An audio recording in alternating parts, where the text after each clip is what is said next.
Salvation TV, restoring hope, transforming destinies.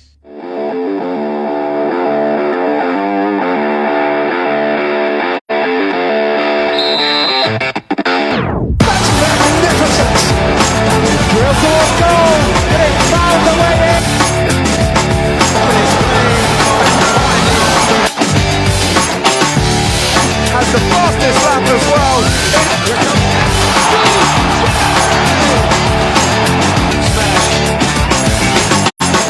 Nobody does it quite like that. Hello there and welcome to the Ultimate Sports on Salvation TV, your number one top sport for all the latest sport and stories. I'm Kelechi Clifford, and of course it's time to bring you all the latest in the world of sports. Apologies for starting behind schedule, but anyways, we're here and I've got Okwi and Mibaka in the building to help me digest the latest in the world of sports. Welcome to you, both of you. Yeah, thank you. It's a pleasure to be here. Mibaka should tell us what happened last week. Yeah, Mibaka, you were in action. Yeah, I think it was just one of those things. But I mean, there's been ups and downs, and there's been a lot of celebrations. But I mean, we are here, and it's happy to be back on set. Yeah, as always. And of course, the Champions League is wrapping up. Let's just have a look at the results of yesterday. Bayer Leverkusen drawing with Club Brugge, and Porto defeated Atletico Madrid. Bayern Munich were winners against Inter yesterday. Victoria Plzen losing to Barcelona. Liverpool were worthy winners against Napoli. Marseille going ahead and then losing to Tottenham in the death. Rangers losing. Disappointing season for Rangers, not winning any single game in the Champions League, losing to Ajax, and of course Sporting Lisbon from going ahead, losing to Eintracht Frankfurt yesterday. But let's just talk about some of the key teams that actually crashed out of the Champions League. First of all, start with you, Okwi. Atletico Madrid are out of Europe, not just the Champions League. How disappointing is it for them? Very disappointing, very for a club of athletics. Stature and pedigree, you expect them to at least get into the Europa. Yeah. But it's a good one for me. They're out of the Europa. At least one less team to worry about as a United fan, because it's really getting hot in the Europa. Barca is there. Ajax has dropped down. For Atleti, they should just think about getting their acts together and then see if they can do better in the league to be able to come back to the Champions League for next season. Yeah, another team that's actually out, even though they won yesterday, Mibaka, is Barcelona. Did you see this one coming before the group stages? No, nobody would have picked Barcelona to play Europa League this season. I mean, with the likes of the players that came in, Rafinha, all of these talented players, Lewandowski, obviously. So you'd fancy them to finish. Lewandowski. So obviously you'd fancy Barcelona to finish top, not just qualify, but finish top of their group. But as things stand, they did not get there, and it's a really sad one for them. But like I've said, that Europa League competition is getting congested. I mean, it might just be more interesting than Champions League this season. Yeah, obviously. I mean, Barcelona are back in the Europa League. Maybe it's where they belong because they were there last season. Although Frankfurt actually stunned them. Maybe that's where they belong for now. If the form doesn't lie, you can have all the players in the world, but your form, positions you where you're supposed to be. So for now, that's where they deserve to be. Like I said, the form doesn't lie. Yeah, and I think Xavi said it, at this point we're not ready to play in the Champions League. So he came out openly and said it, and I think that's reality for Barcelona fans at the moment. It doesn't blame the fans, because last time when they were knocked out by Frankfurt, he said there were too many Frankfurt fans at the knockout. That was why they lost. So I don't know if it doesn't come up with another excuse this time around. Yeah, absolutely. Now let's have a look at the tables for the Champions League after the group stage game that ended yesterday. For some of them, Napoli and Liverpool are actually top. Despite them beating each other, they are finishing top, and then, of course, both of them are progressing to the next round. Bayern Munich and Inter Milan, of course, 18 points and 10 points. Barcelona and Victoria. Victoria Plzen actually dropped. Tottenham Hotspurs and Eintracht Frankfurt are going through. Sporting Lisbon and Marseille actually not making it to the round of 16, and that's for the Group D. And then we have today Chelsea, obviously already qualified. They've got AC Milan and Red Bull Salzburg to qualify to join them in that one. It's going to be an interesting match as we take a look at some of the fixtures as well. And the next group, Group F, Real Madrid and RB Leipzig. Real Madrid are also into the next round. Leipzig and Shakhtar Donetsk also play for today, this evening. Paris Saint-Germain and Benfica through to the next round. Juve and Maccabi have to obviously settle for the other competition. One is going to be heading to Europa, and the other one is out of the competition. And That's the fixtures for today. Real Madrid and Celtic, Shakhtar Donetsk and Leipzig, Milan and Salzburg, Maccabi Haifa and Benfica, Copenhagen and Dortmund, Man City, Sevilla, Juve and PSG, Chelsea and Dinamo Zagreb. There's a crunch clash to look forward to, even though most of them have already qualified. Juve and PSG. Okay, is this really a match where Juve have to show that, okay, they're still one of the best in Europe, or to just play for the sake of playing? There's nothing to show. They should just play for the sake of qualifying for the Europa, because other than if they don't come up with a good result, what's the name now? PSG. No, not PSG. The Israeli team, Maccabi Haifa, are capable of defeating Benfica and just sneaking into the Europa ahead of PSG. But before we leave a couple of results for last night. Rangers had this very unenviable record now of not picking the points in 6 games in the Champions League. Wow! And then they have the worst record of goals conceded, as in goals difference, minus 20 in the Champions League. That's disastrous. That's disastrous for Rangers. And wow. They've been out of Champions League. It was supposed to be a celebration of a return to the competition, but it has ended woefully for them. Yeah, and of course, they also play for in the Shakhtar Donetsk and Leipzig game. Who do you think joins Real Madrid here, Mebaka, in this one? I mean, Leipzig are really in a good form. I think, yeah, they have the confidence, they have all it takes to qualify. So I'm just going to go with Leipzig for this one. I don't really think Shakhtar can just produce any upset at the moment. Obviously, it remains to be seen what happens there. But that's about that for the Champions League fixtures in the match day 6 for today. This is the Europa fixtures. Of course, Thursday night football is up and running. Feyenoord begins Lazio, Midtjylland and Sturm Graz, Monaco and Red Star Belgrade, Olympiacos and Nantes, Qarabag and Freiburg, Real Sociedad that defeated Manchester United on the first leg will be up against United again, Sheriff Tiraspol and Omonia Nicosia, Trabzonspor, Ferencvárosi, Arsenal and Zurich, and of course the other fixtures: Bodo Glimt, PSV, Dynamo Kyiv, Fenerbahce, Real Betis, HJK, Rennes and AEK Larnaca, Roma and Ludogorets, Sporting Braga and Malmo, and Union St. Gallios against Union Berlin. That's fixtures to look forward to in the Europa League. And let's have a look at the conference as well. You can see some of the fixtures there to also look forward to. And anyone you enjoy watching, you can actually watch it on your TV. Depends on the decoder you're using. Anyways, let's talk Champions League still. Gentlemen, Liverpool or Napoli, so far both of them finishing first and second. I'll start with you, Okwi. Who do you think goes further in this stage of the competition from what you've seen so far? From what we've seen so far, Napoli look more likely to progress further in this competition. I wouldn't be surprised if they get to the semi-final, given the fact that they've done so well in the group stages. I expect them to get to at least the last 8 of the tournament. But for Liverpool, if you combine it's contrasting, times for Liverpool not doing so well in the league, and then but doing fantastically well in the Champions League. I think they got to finish second, finish the same number of points. But I think the league this season is going to serve as a distraction for them, and that might just hurt them in the Champions League. So I see Napoli going further than Liverpool. Interesting. Do you think with the Mebaka, if Liverpool are fit, let's say you have the likes of Matip, Luis Diaz back in form and no injury worries, you think they're still contenders to win the Champions League, contrary to what Okwe just said? Yeah, I mean, if you have your best players fit, you can go far in any competition. I mean, that's one of the most important thing in football. And at the moment, I think that's one reason that has derailed their focus and their performances in recent times with the lot of injury list they have. So if you can have all of your starting 11 fit, all of your good players fit, I mean, you can go far. But this Napoli team, they are really playing good football at the moment. To see men bagging hat-tricks here and there, the team free-flowing football, defensively they are good. So I mean, it's a good time for Napoli. If they can just continue this on a consistent basis, they might just go far. I don't really think semi-finals, but I mean quarterfinals maybe. All right. Okay, let's see how it happens there. But okay, from what you've seen so far, judging from the big guns, the PSG, the Chelsea, the Man City, Real Madrid, who is... I know where the question is going. Of course, you know. I'm already afraid. Why are you afraid of the question?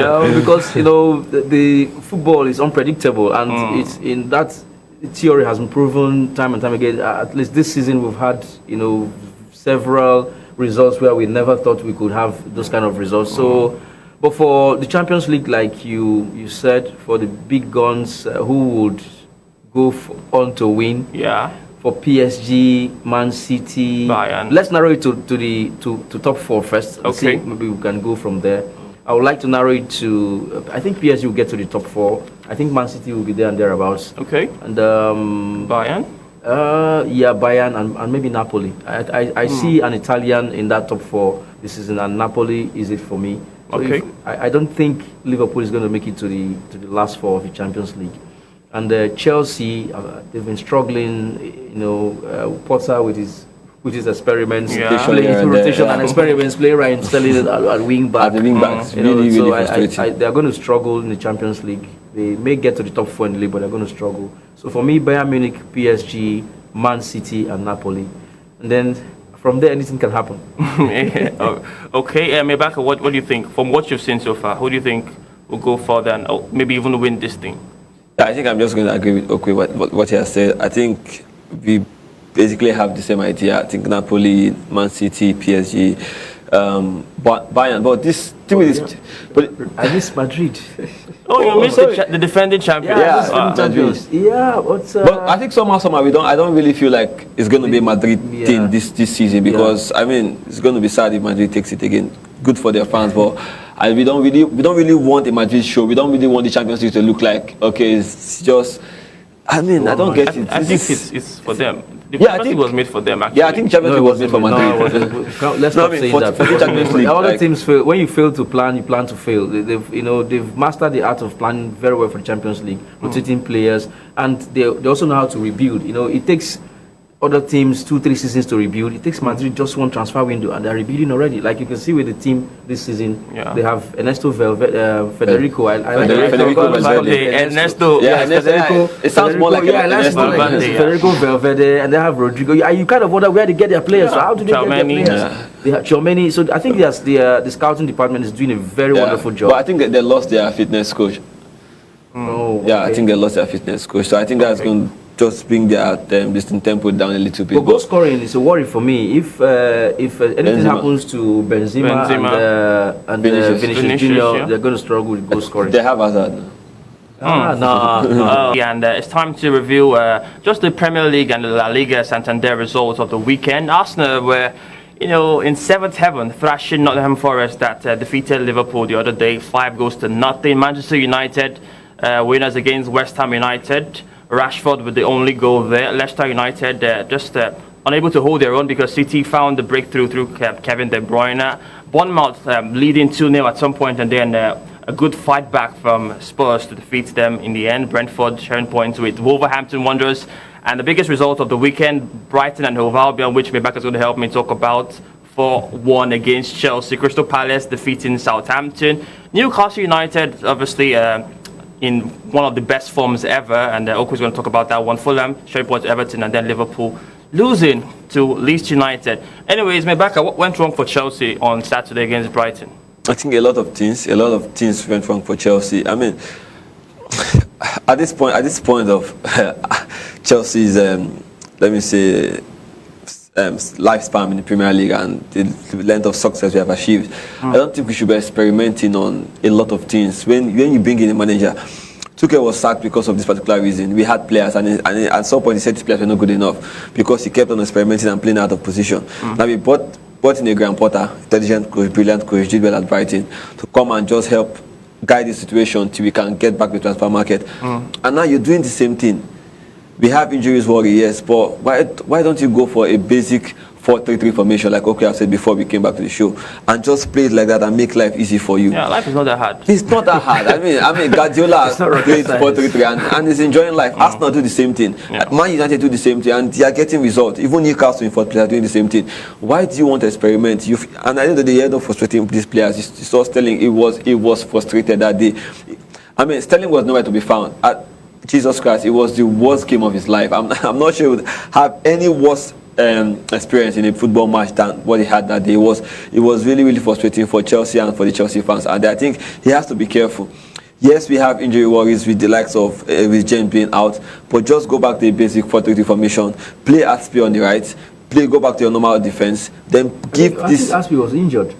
Is he? No, it's fine. It's fit. Yeah. I mean, this guy has been reliable for years. He has been a faithful servant for Chelsea for years, and whenever you put him in a football match, he hardly makes an error or makes a mistake. So I think, yes, age is on his side, but I mean, we see the likes of Thiago Silva play game in, week out, and perform, and Aspi does the same thing. So I think Graham Potter should just stop this experiment at the moment and just go back to a basic 4-3-3 formation and play those players like Sterling. You saw when Sterling came in, when Tuchel used him in his normal position. He was scoring and he was being effective in games. But now you take... he's been blanking. Yeah, he's been blanking you because he has to defend more.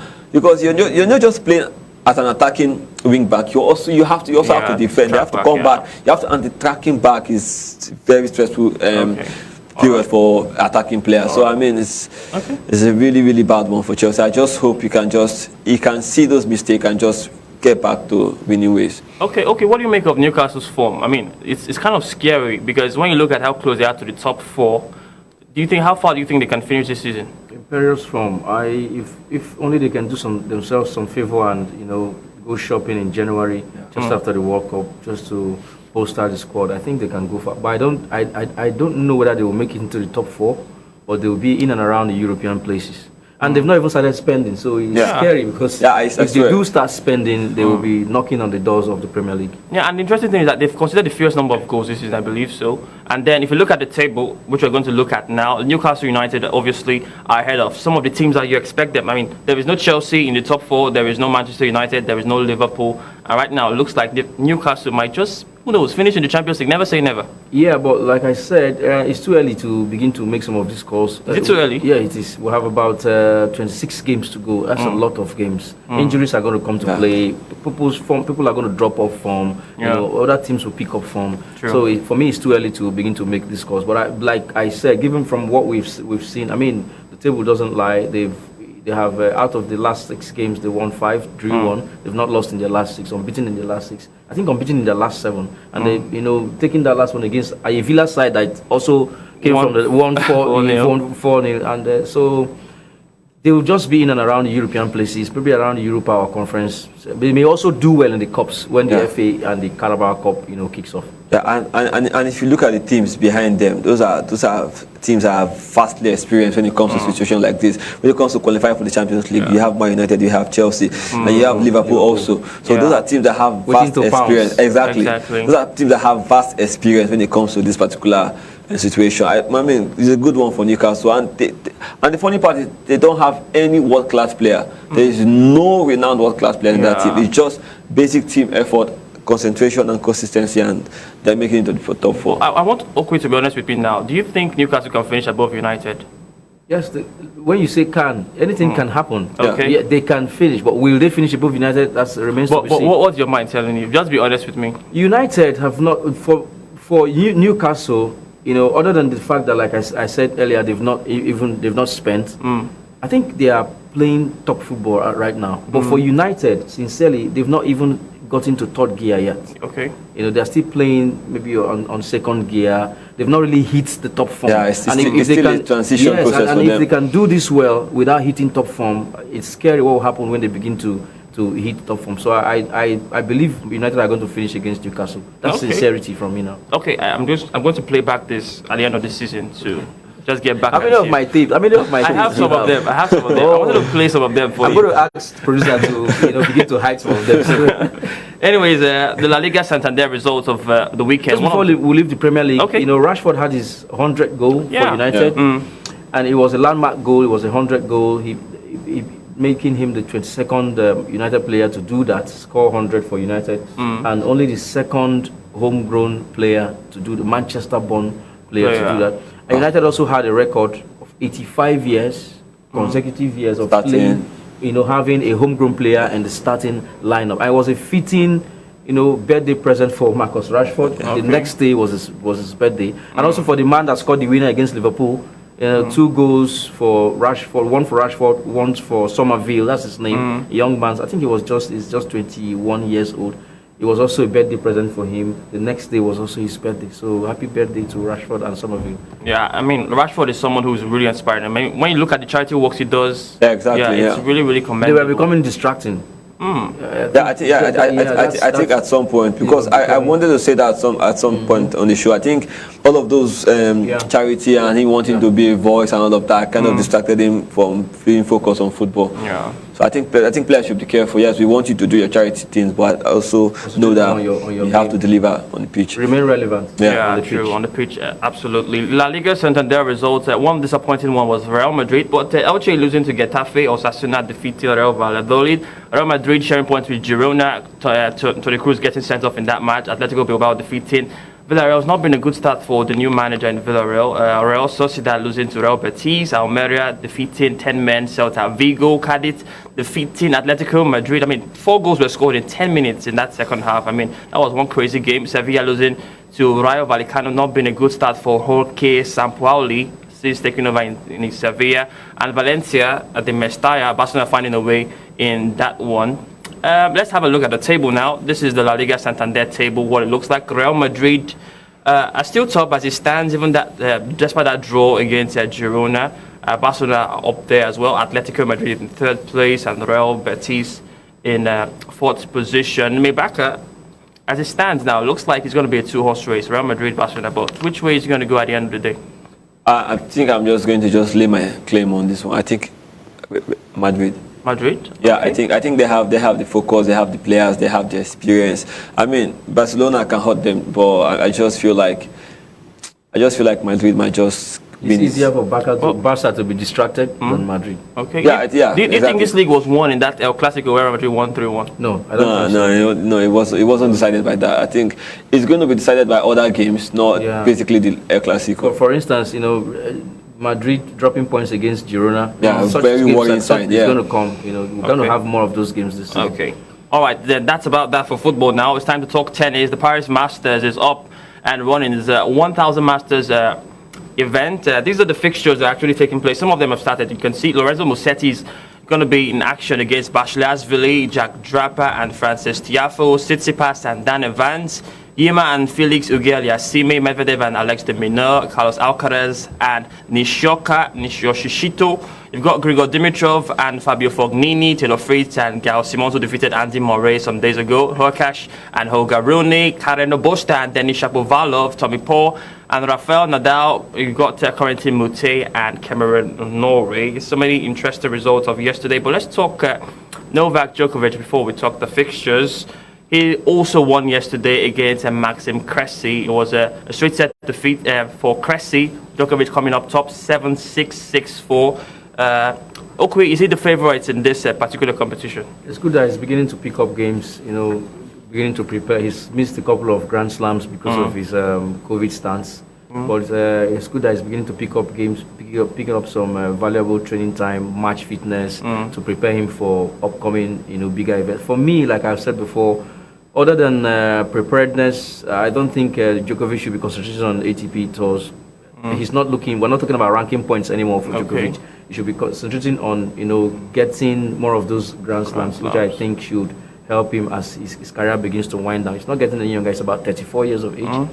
And then in the next couple of seasons or 3 or 4 years, we may just be saying goodbye to Djokovic. So I think he should concentrate more on getting into those slams and, getting those Grand Slam wins.